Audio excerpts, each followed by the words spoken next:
नमस्कार मु देवेंद्र कुमार साहू हेडमास्टर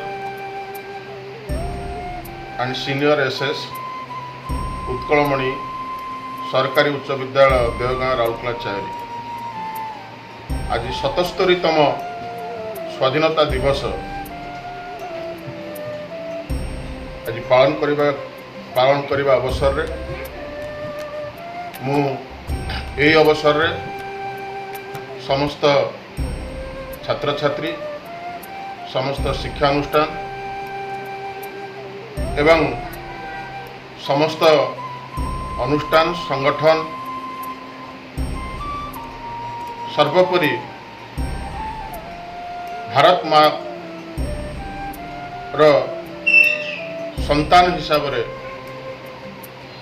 आज दिवस उपलक्षे मु मोर हार्दिक अभिनंदन एवं शुभेच्छा जणैबा संगे संगे मु समस्त नागरिक मानकर मंगल कामना करुछि।